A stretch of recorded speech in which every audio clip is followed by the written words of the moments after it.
And welcome back to Reactioncast. It's your host Jesus, aka Tyrant Dominus, here to give you another anime review. This time around, we're going to be talking about Season 2 of Ascendance of a Bookworm. This is one of the few shows that I originally started reading. I lost track of where I was reading. When I found out there was a season, anime adaptation, watched Season 1. Season 1 was great. There's only a few things that were offset from the original works to kind of adapt to an anime, basically, which I wish would have been done a little bit better. But Season 2, I really had no real context from the books or anything, so I was just going in there fresh. So as always, Season 2 of Ascendance of a Bookworm, we're following Mine as she continues her work in the cathedral as a priestess, and trying to still run a business, read books, and just kind of stay out of trouble.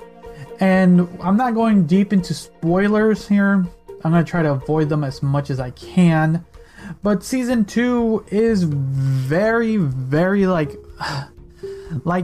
it's world building, truly world building. You're learning the lore of the world, how the politics, the monarchy, introduction to new characters, expansions to previous characters, like all of her they're not called assistants, her servants, I forget what they're called, her attendants, yeah, her attendants, seeing how they continue to, because we got a little bit of that in Season 1, I'm trying to remember their names, Dirk, what was the redhead's name?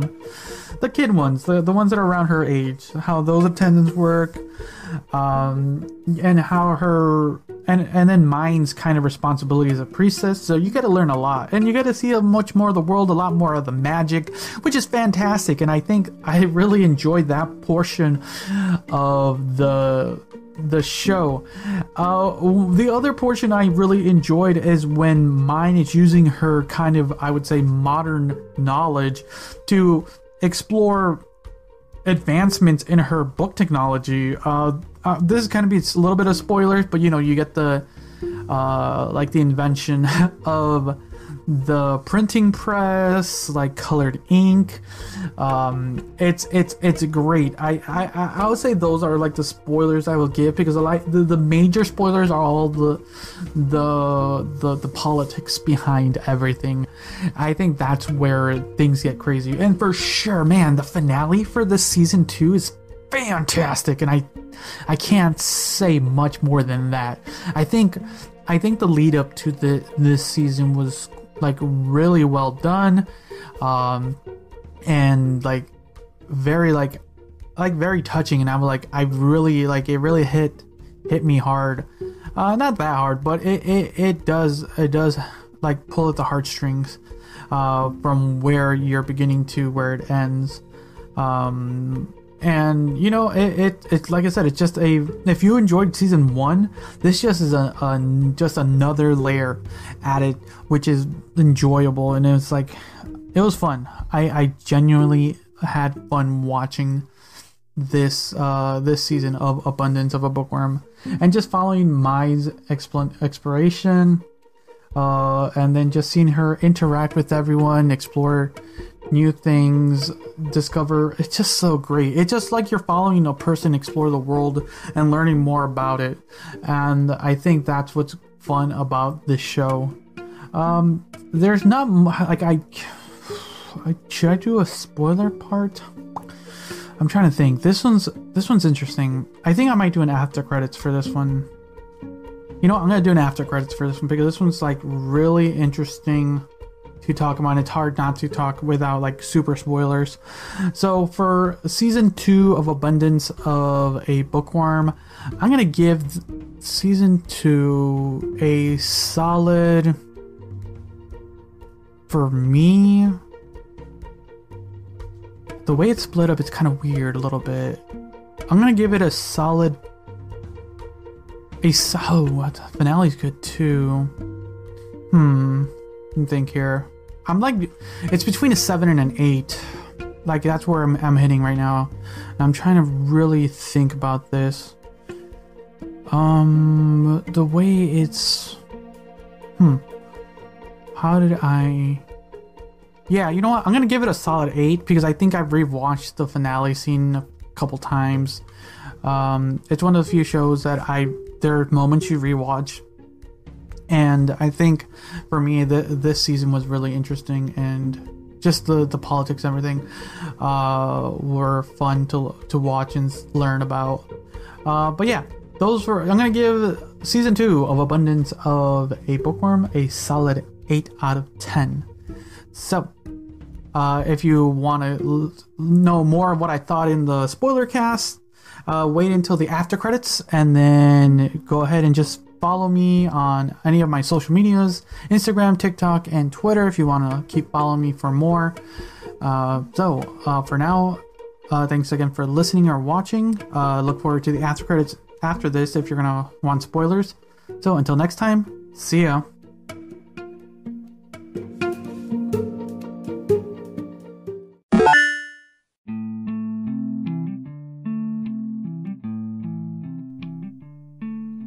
Alright, so now you're in the spoiler section. Welcome to the after credits. This is your last chance if you don't want to hear any spoilers, because this one truly is an interesting spoilers. So I will start by there's 3 things I want to talk about. One, the beginning is when you get introduced to a new orphan baby, which, like, once again, mine is like, you're getting, it's interesting because you get mine having a new baby brother, and then them taking care of a baby who has devouring, and that's when you start to learn a little bit more of explanation of how, because we got a little bit in season 1, how kids, like commoner kids, are treated like for nobles with devouring, and how they're handled. And it's interesting because a lot of the attendants, like gray robes, they don't know nothing truly except some of the older ones who have been around, like mine's older attendant. He has some, like, it's like his job to kind of teach mine how to be a noble, and it's funny to see him. But it's interesting when a lot of the younger attendants don't know what the fuck's happening. So it's like why aren't you explaining it? But I forget the name of the redhead, but I like how they try to...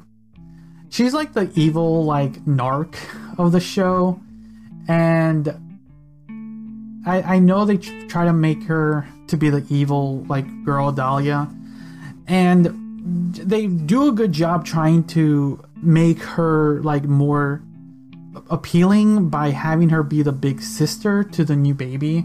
And it works, but she's still a bitch and still betrays mine. So when you get that whole moment there towards the end when the nobles try to get the baby, like, damn, you failed. Then the second thing I want to talk about, and I'll bring up to the end, is the whole trying to kidnap mine to basically, because she has such an abundance of mana, or mana, whatever you want to call it. Like a lot of, like, nobles, like high nobles, are trying to kidnap her. So you get all this is where you get all the magic stuff, and she gets this new attendant who was what was the name of the attendant who was what was the name of the attendant? I'm trying to find his name. Shoot, I don't remember. Anyways, the attendant who now is, like, serving as mine's, like, bodyguard, basically. So having them, like, you get the whole, like, defense magic battles, like, it's kind of cool. I like that. And it kind of leads up to the finale when they almost get away with kidnapping and like putting mine under a servitude contract. To the finale, man, the finale is great. Like, so you get to the moment where she almost gets kidnapped, you get a confrontation, learning a little bit more interesting because there was a new character added named Sylvester who turns out to be the Lord of the Land. And we're like, holy shit, I did not foresee that at all. Like, cool. I thought he was just some like random, like goofy, like priest dude. But no, he's turned out to be the Lord and to be the older brother of, I think is Ferdinand, the other robe that the head priest. Not the Pope dude, but the guy that Mind talks to be you learn that, like, oh shit. But I thought he was just gonna be some dude, but turns out to be the Lord of the Land. Then, to kind of settle all this political matters, for Mind to end up being the daughter of the Lord and basically kind of killing her off. That was crazy. It's like that to me was one of the moments like, oh shit, she has to basically give up everything family related in a sense to continue her family. And you know what's fucking crazy is when Sylvester said that normally I would have fucking killed your family to keep them quiet, but I know you'll go ballistic. And like, holy shit, the politics of this world's crazy. But yeah, it's and it's gonna continue. It's gonna continue to another season, and I like that. I'm looking forward to seeing what more is going to be expanded because I know the books lead into more, but I'm not gonna read. I'm enjoying the show, and I'm happy that it's one of those, because season 1 was a little bit more calm, simple, some craziness, but nothing too crazy. Season 2 was bonkers crazy with nothing but action and politics. But yeah, now we'll see where Minds ends up, or what's her new name? She has a new name. Because she's fucking dead now. I think her name's like, it's still the same, similar in a sense, but she calls herself now Rosemine. Yeah, I think that's what it is. Yeah, I think that's what she's known as now. Yeah, I think that's what she's called now. Yeah. Those are my thoughts. It's interesting. I really like the finale where she basically has to see her family off, and they kind of have to just feign ignorance around her and just treat her as a noble. Even yeah, she's a noble, but just be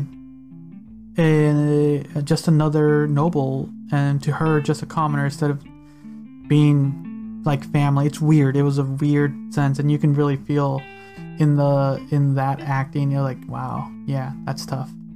But yeah, that's why I gave it an 8 out of 10. So thanks again. If you stayed for the after credits, thank you for listening. Once again, until next time, see ya.